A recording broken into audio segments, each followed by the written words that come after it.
चला बाळांनो, आज आपण बघायचं आहे प्रथम संक्रांत परीक्षा 8वी. पहा प्रश्न पहिला. चित्रं दृष्ट्वा नामानी लिखत. त्यामध्ये आपल्याला पहिलं चित्र दिसतंय गुलाबाचं, तर त्याचं खाली लिहायचं आहे पाटलम. दुसरा दिसतो आपल्याला कुत्रा शुनकः. सुधाखंडः तिसरं चित्र. चौथं चित्र आहे पणसम, फणसाचं आहे ते. आणि पाचवं चित्र दिसतंय हंसः. अशा पद्धतीने तुम्ही चित्र दिसतात त्याप्रमाणे आपल्याला मराठीतून नाव लिहायचं असतं. लिहून झालं की दंडक आवर्जून द्यायचा, तो विसरायचा नाही. प्रश्न क्रमांक 1 योग्यम उत्तरम चिणुत. बाळांनो, याच्यासाठी आपल्याला पान नंबर 20 बघायचा आहे. पान नंबर 20 याच्यासाठी बघायचं आहे की तिथं आपल्याला सगळे सहोदर म्हणजेच आपल्याला सर्व वर्ण आणि वर्णांचा अभ्यास तिथे दिलेला आहे. एकूण वर्ण किती, एकूण व्यंजनं किती, त्यांचा अभ्यास आपल्याला तिथे दिलेला आहे. इथं आपल्याला त्यांपैकी प्रश्न विचारला आहे की च वर्णस्य सहोदर टिंब टिंब. तर तिथं बघा च हा च छ ज झ त्र म्हणून त्र हा त्याचा सहोदर. सहोदर म्हणजे भाऊ. भाऊ या शब्दाचा अर्थ त्या गटात बसणारा शब्द. आणि य त्यामध्ये येणार नाही कारण तो तालव्य आहे, तो त्यामध्ये येत नाही. र हा शब्द इति कंठे ह आणि ड हा मूर्ध आहे, त्यामुळे आपली रिकामी जागा असणार आहे ह. त्यानंतर पुढं जाऊया आपण. त्यानंतर पाहतोय आपण द्वितीय पृष्ठ. पहा त्याच्यामध्ये ख प्रश्न. शुद्धम शब्दम चिणुत. यामध्ये आपल्याला काही ग्रॅमॅटिकली मिस्टेक करतात आणि आपल्याला शब्द देतात, तर त्यामध्ये आपल्याला योग्य तो शब्द संस्कृत शब्द निवडायचा असतो. तर ब्रह्मा आणि ब्रह्मा, तर यांमध्ये ब्रह्मा हे मी लिहून ठेवलेलं आहे. संशयः आणि संशयः, त्यामध्ये पहिला शब्द संशयः. अक्षरे हे अंके वा संख्या लिखत. 39, 39, 50, 50, 6, 43ला 43 आणि 28 28. त्यानंतर पहा बाळांनो, समय दर्शयत लिखत वा. तुम्हाला कधी घड्याळ देतील, कधी अंक देतील आणि त्याप्रमाणे पुढं आपल्याला समय लिहायचे असतात. तर इथं आपल्याला दिलेल्या पहिल्या चित्रामध्ये पादोण एक वादनम हा आपल्याला घड्याळामध्ये पूर्ण करायचं आहे. त्यानंतर घड्याळामध्ये आपल्याला काठ्या तर दिलेल्या आहेत, पण अंकात लिहायचं, आपल्याला अक्षरात लिहायचं आहे. 5 वाजून 15 मिनटं दिसतात तिथं आपल्याला. तर सपाद पंचवादनम. सार्ध अष्टवादनमला 8 वाजून 30 मिनटं हे आपण घड्याळात करून दाखवलेलं आहे. त्यानंतर समर्थक शब्द मंजुषात चिणुत. तर दिलेलेच आहेत खाली मंजुषा, त्यांमधून शोधून लिहायचं आपल्याला. शारदा सरस्वती मातेचा समवर्ती शब्द आहे शारदा सरस्वती. संकटम म्हणजे व्यसनम. हस्तः करः, वृक्षः पादपः आणि जयती विराजते. पहा तृतीय पृष्ठम. यामध्ये आपल्याला प्रश्न विचारलाय विरुद्धार्थक शब्दां युग्मम लिखत. म्हणजेच विरुद्धार्थी शब्दांच्या जोड्या आपल्याला इथं लिहायच्या आहेत. उत्तरही तिथंच आहेत, प्रश्नही तिथंच आहेत, फक्त शोधून लिहिलं पाहिजे. सज्जना हा खलाहा, खला म्हणजे दुष्ट. धीमताम मूर्खाणाम, धीम धीही म्हणजे बुद्धिमान व्यक्ती, मूर्खाणाम मूर्ख व्यक्ती. क्षमा क्रोधः, आणयती नयती. अशा पद्धतीने आपण युग्मक केलेली आहेत विरुद्धार्थी शब्दांचे. त्यानंतर बघा मेलनम कुरुत म्हणजेच जोड्या लावायच्यात आपल्याला, आणि जोड्या लावत असताना कोणतेही बाण वगैरे न करता आपण पुढं उत्तर लिहित आहोत. तर प्रसन्न व्यक्तिमत्वम, फलात्मित, वृक्षः म्हणजे फळांनी भरलेलं झाड, स्पष्टम उच्चारम, संस्कृत शिक्षिका हर्षदा हिचे उच्चार स्पष्ट आहेत त्यावेळी आलेलं वाक्य आहे, आणि पीता शाटिका. अशा पद्धतीने तो मेलनम कुरुतम संपला. त्यानंतर पहा बाळांनो, श्लोकम शुद्धमचम लिखत. अतिशय महत्त्वाचा प्रश्न तुम्हाला 4 गुणांसाठी प्रश्न विचारला जातो. एका श्लोकाला 2 गुण. यांमध्ये तुम्हाला उकार, वेलांटी, विसर्ग, हलंत हे सगळं व्यवस्थित काय करावं लागतं, पाठ करून लिहावं लागतं. सुरुवात आणि शेवट देतात, श्लोक पूर्ण करावे लागतात आपल्याला. विभक्तिमाला, या विभक्तिमालेतला आपल्याला इथं 5म श्लोक दिसतोय बघा. तैलाद्रक्षेद जलाद्रक्षेद रक्षेत शिथिल बंधनात मूर्खहस्तेन दातव्यम एवं वदती पुस्तकम. आता त्यानंतर बघा, विद्या विवादाय धनं मदाय खलस्य शक्ती परपीडनाय साधोस्तु सर्वं विपरीतमेतद ज्ञानाय दानाय च रक्षणाय. हा 4था श्लोक दिलाय. तर 4 द्वे म्हणजेच बघा चत्वारी ततः द्वे, कोणत्या पण 4पैकी 2 पूर्ण करायचं, सगळे येत असतील तर सगळे लिहिले तरी चालतील. इथं आपल्याला व्हिडिओच्या लिमिट म्हणजे वेळेचं बंधन आहे, त्यामुळे मी तर 2 पूर्ण करून ठेवलेले आहेत. त्यानंतर पुढे जाऊया आपण. एक वाक्याने उत्तरं लिखत. मित्रपरीक्षा कदा भवती, तर व्यसने मित्रपरीक्षा भवती, संकटातच मित्राची परीक्षा केली जाते. शिक्षकान पाठणे केषाम उपयोगम करोति, शिक्षिका पाठणे आधुनिक साधनानाम उपयोगम करोति. त्यानंतर पुढे पहा. कुरूपता केण राजते, कुरूपता शीलगुणेन राजते. रामेण का अभिहिता, रामेण निशाचरचमू अभिहता. बाळांनो, याच्यासाठी तुम्हाला श्लोक पाठ पाहिजेत आणि श्लोकांच्या आधारे प्रश्न विचारले असतात, त्यांची उत्तरं आपल्याला लिहायची असतात. पुढचा प्रश्न आहे प्रश्न क्रमांक 4 माध्यम भाषया सरळार्थम लिखत. त्यामध्ये संस्कृत वाक्यांचा मराठीतून अर्थ लिहायचा असतो. गृहं परितः उन्नताः वृक्षाः सन्ति, घराभोवती उंच म्हणजेच मोठी झाडे आहेत. शिक्षकः छात्राणां प्रश्नं पृच्छति, शिक्षक विद्यार्थ्यांना प्रश्न विचारतात. ताणी अपत्याणी खादन्ति, ते सर्व लहान मुले खात आहेत. भरपूर मुले अपत्याणी खादन्ति, इथं बहुवचनम आहे. यूयं पाठशालां गच्छत, तुम्ही शाळेत सर्वजण शाळेत जात आहात. मम स्यूते 90 रूप्यकाणि सन्ति, माझ्या शाळेच्या दप्तरामध्ये 19 रुपये आहेत. मार्जरः दुग्धं पिबती, मांजर दूध पिते किंवा पीत आहे. माध्यम भाषा सरळार्थ लिखत, इथं सुद्धा बघा श्लोकांचा मराठीतून अर्थ लिहायचा आहे. नरस्य भरणं रूपं, रूपस्य भरणं गुणः, गुणस्य भरणं ज्ञानं, ज्ञानस्य भरणं क्षमः. नराचा खरा अलंकार त्याचं रूप असतो, रूपाचा खरा अलंकार त्याचं गुण आहे, गुणाचा खरा अलंकार त्याचं ज्ञान आहे आणि ज्ञानाचा खरा अलंकार क्षमा, क्षमेनेच मनुष्य शोभून दिसतो. काव्यशास्त्र विनोदेणं कालो गच्छति धीमतां, व्यसनेन तू मूर्खाणां निद्रया कलहेन वा.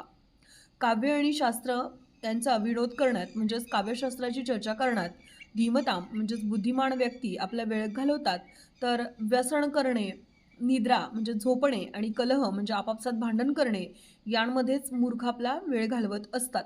इथं बुद्धिमान व्यक्ती आणि मूर्ख व्यक्ती यांचे वेळ घालवण्याचे आपल्याला इथं क्रिया सांगितलेल्या आहेत. त्यानंतर पुढं माध्यम भाषा उत्तरम लिखत. शिक्षिका हर्षदा छात्रांना ग्रंथालयं नीत्वां किं करोति. तर बाळांनो, माध्यम भाषा उत्तरम लिखत प्रश्न संस्कृतमधून विचारतात आणि माध्यम म्हणजे आपलं मराठी माध्यम, मग सेमी असो इंग्लिश असो, तर बघा सेमी आणि मराठीवाल्यांनी मुलांनी मराठीतूनच उत्तर लिहायचं आहे. संस्कृत शिक्षिका हर्षदा मुलांना ग्रंथालयात घेऊन जाऊन वेगवेगळी पुस्तकं दाखवते आणि दाखवलेली पुस्तकं मुलं आनंदानं वाचतात. तर काय करते, तर आपल्याला एवढंच विचारलेलं आहे, तर ग्रंथालयात घेऊन जाते आणि वेगवेगळी पुस्तकं दाखवते. प्रश्न क्रमांक 2 खलस्य शक्ती ही किमर्थम असती. तर दुष्ट व्यक्तीची शक्ती ही इतरांना त्रास देण्यासाठीच वापरतात ते. आणि भास्कर नाम किम, आपल्याला श्लोकामध्ये भास्कराची नावं म्हणजे सूर्यदेवाची नावे आदिदेव, दिवाकर, प्रभाकर अशी आलेली आहेत. त्यानंतर पहा बाळांनो, पुढं प्रश्न क्रमांक 5 पृथक कुरुत. यांमध्ये आपल्याला मंजुषा दिलेली आहेत. शाला पठतः शीतः का पर्वतः यया. यांपैकी तुम्हाला ओळखता आलं पाहिजे की नाम, सर्वनाम, क्रियापद आणि विशेषण. तर नाममध्ये शाला पर्वतः, सर्वनाममध्ये का यया, क्रियापदम पठतः, विशेषणम शीतः. त्यानंतर पुढचा प्रश्न प्रश्न क्रमांक 5 अधदत्तेषु केवलम त्रयाणां प्रश्नां उत्तराणि लिखत. इथं आपण सगळे प्रश्न लिहायचे, एकही प्रश्न चुकता कामा नये, कारण जर एखाद दुसरा कुठं चुकला तर आपल्याला सर्व लिहिलेल्या प्रश्नांचे गुण आपल्याला तिथं प्राप्त होतात.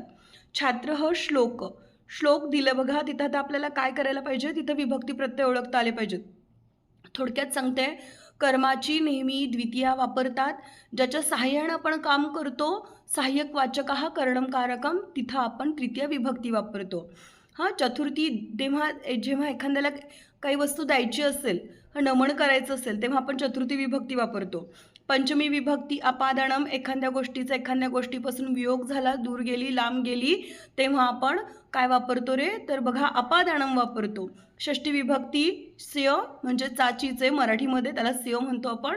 आणि तसा जर प्रत्यय लागला असेल संबंधवाचक पिता पुत्र, पती पत्नी, गुरु शिष्य, तर तिथं आपण षष्ठी विभक्ती वापरतो. आणि सप्तमी विभक्ती अधिकरणम, ठिकाण, हक्काचं ठिकाण, ठिकाण निश्चिती, स्थान निश्चिती, तिथं आपण सप्तमी विभक्ती वापरतो.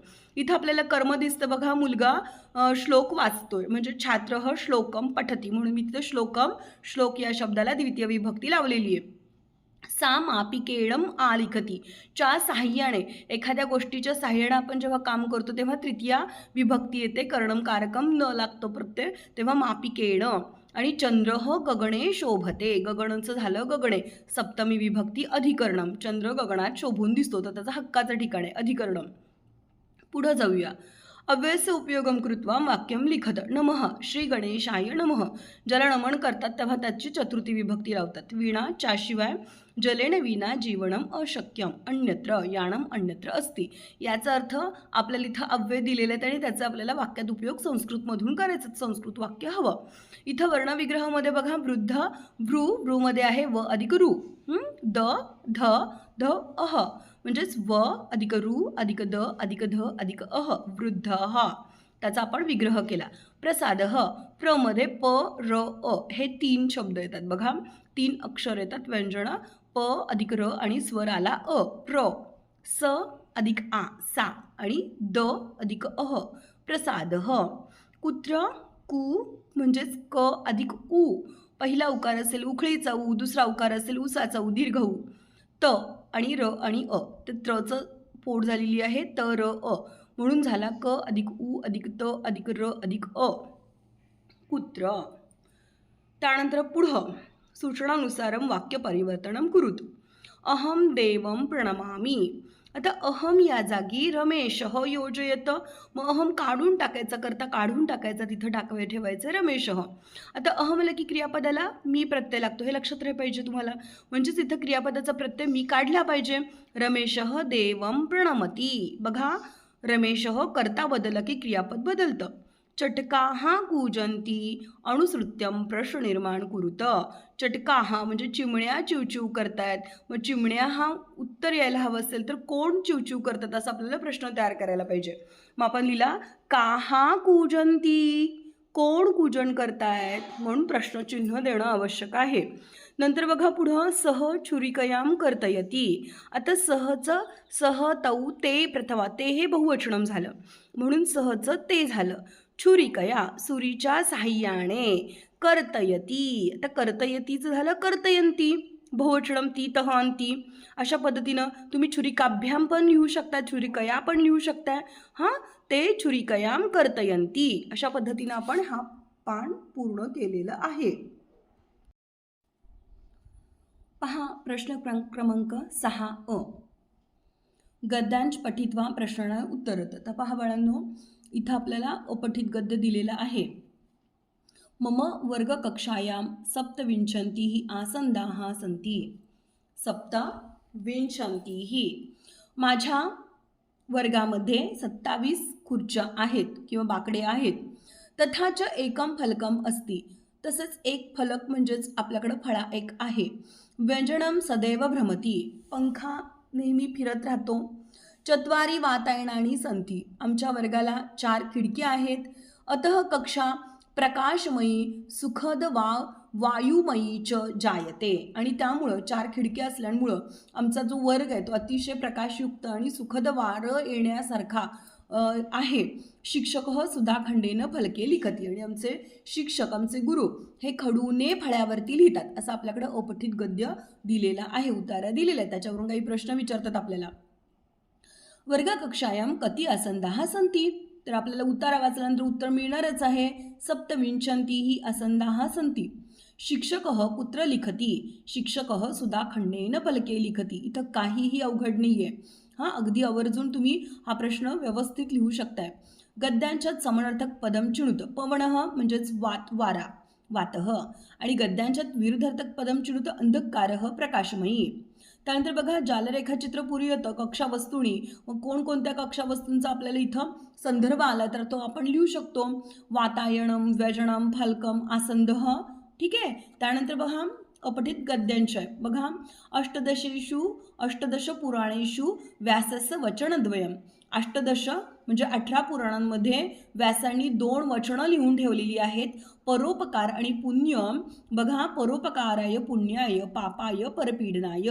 परोपकार केल्यानं आपण पुण्य कमावतो, तर इतरांना पीडा दिलं की आपण पापी होतो, अशी 2 वचनं सांगितलेली आहेत.